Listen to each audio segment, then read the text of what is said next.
Oh, SWA. I've been rewatching Pirates of the Caribbean. Fuck modern Hollywood. Anyways, what's the latest news on the Lantern series? Yeah, we're almost at an hour. Fuck it. Let's just... Oh, sorry. We'll talk about Armie Hammer in a minute. Or not. I don't care. He's a cannibal, I heard. Lanterns. Let's just read the fucking thing. So basically, Aaron Pierre did a Men's Health article. Talked about a lot of things. First, he talked about being cast in Blade, at least one of the versions. He said, I remember being cast in Blade and feeling elated. But something I learned during that time was that until you step foot on the set, you haven't commenced work. It just took a different creative direction, and I was no longer a part of it. You have to accept that. Pierre will get another chance to add to a storied superhero legacy in HBO's Lanterns.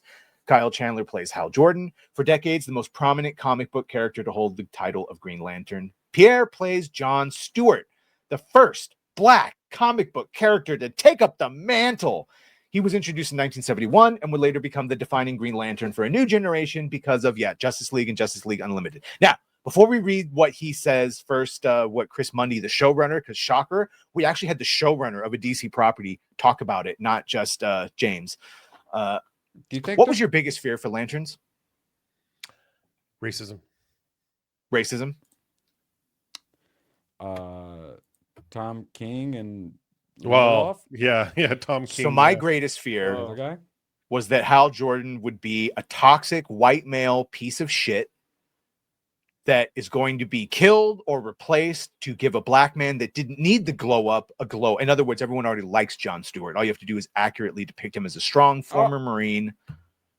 I just read Emerald Dawn 2. I'm going to call it. He's going to get drunk and he's going to seriously injure someone in a drunk driving accident. So they're going to have to replace him. We know Guy shows up, and Nathan Fillion said it's the most F words he says, but he also said you know how Guy is. Guy is going to be that way in the beginning, but by the end, he seems like he's kind of shooken. Like John, I don't know, made him think about shit, which could be good or bad, because it could be the black man teaches the stupid white man some shit, you know? You see what I deal with every day? Lord Comic for 2. The Angry Joe joke was a nostalgic critic reference, FYI. Thank you. Bless you. All right. So here's Chris Mundy. This is the actual showrunner, and one of the first times we've heard someone other than James talk about this series.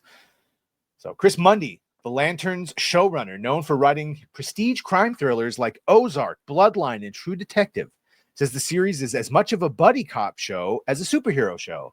And like any good buddy cop show, Hal and John are opposing forces.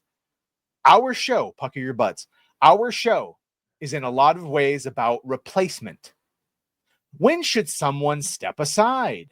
And when is it time for the next person to take the reins? Mundy says. That push and pull between those two characters is really important. So much of the power that John has is not by taking the bait, understanding that you lose your power if you're yelling and screaming. We would want him to be an angry black man now, would we? That's what we're trying to convey. Could someone explain that to James Gunn when he was writing Superman, for God's sakes? What you talking about, Willis? He knows he belongs, so he doesn't have to overcompensate. There's a real balance there that's just innately inside of Aaron. He's big. He's an intimidating presence just physically, but there's a softness to him. There's a thoughtfulness you can't reach. You can't teach that. So do you think they're going to make him like an architect engineer, or do you think they're going to make him like a hacker man? Or if they don't make him a Marine, it's not John Stewart.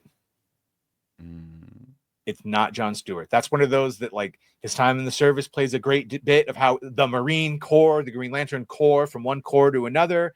He also has a Luke Cage thing going on where he doesn't wear a mask. He's out and proud and loud of his fucking service, of all the things, not because he's a flaming homo, but that he's out as a Green Lantern. He walks around his neighborhood and people know that that's John Stewart, Green Lantern of Earth and former Marine. Not ex-Marine, former Marine. Marines get very upset unless they've been dishonorably All I could discharged. think of is Blazing Saddles. That's all I could think of when this movie. Well, excuse me while I let this out. John Stewart is a revered comic figure. I got like 4 of his McFarlanes, particularly to Black readers. For me, the character just radiates strength and fortitude, Pierre says. That hunger to be the best version of yourself, which also holds you accountable when you're not. And on the off chance Pierre doesn't hold himself accountable, comic fans will. That's the flip side of signing on to a beloved IP. You're not the only ones who feel ownership of it. Aaron felt a responsibility, especially as a black man playing this particular role, to make sure he really understood him and brought him to life. I think fans will see the reverence he has for it, and that goes a long way. But I guess black fans will get even more out of it. Honestly, they're gonna pull a Sinners 10 out of 10, best thing I've ever seen, because there's a black person not being a retard.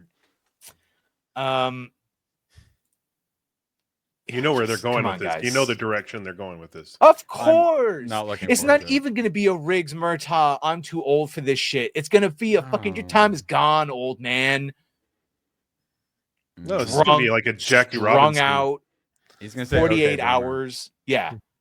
It's going to be a whole fucking thing. It's the cucking will be strong here. They were also talking about our story takes place in a couple of different time periods. So the challenge was for the characters to be consistent at their core. John's, I know they have the younger actors playing them, so there's flashbacks to childhood for both of them. So John there can sort be of racism. Yeah. against each other. Well, at least with Hal, you're gonna have to show his dad dying in the fucking crash, and I don't know, John's dad abandoning him or something, because heaven forbid they show a strong father figure. John's sort of a different person in one of them than he is in the other. And I do think the physicality and magnetism that Aaron brings to the role brought that all together. That theater training, that wanting to be in the minutia of the work and the craft, it really added to John's character from all sides. It added dimension to the more physical side of the role. Dear God, let there be flying and fighting. And to the more emotional, creative part of the role. And then down here, everybody did varying degrees of comic book homework on their own. And we including creators Lindelof, Damon Lindelof, and Tom King. That is the greatest. Remember where it all comes from. We're there to answer any questions, but we aren't telling one specific chapter that's already existing in the comics. Our characters are true to the comics, but we're putting them in a new story. So the actors didn't have to dig into a specific period in the comics. It was more about understanding who John is and understanding who Hal is. And then last but not least, from the start, our driving force has been to deliver a layered drama rooted in nuanced storytelling and rich world building that balances tension and mystery with honest, authentic emotion.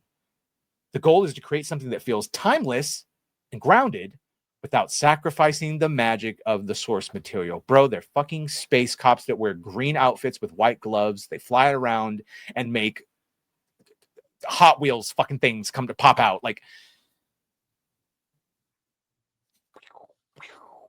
they came dangerously close to it, dude. Grounded, gritty, and realistic. I know. The problem is, this is like, you could say all that, and if I had a generous way, I would be like, yeah, I know what they're saying.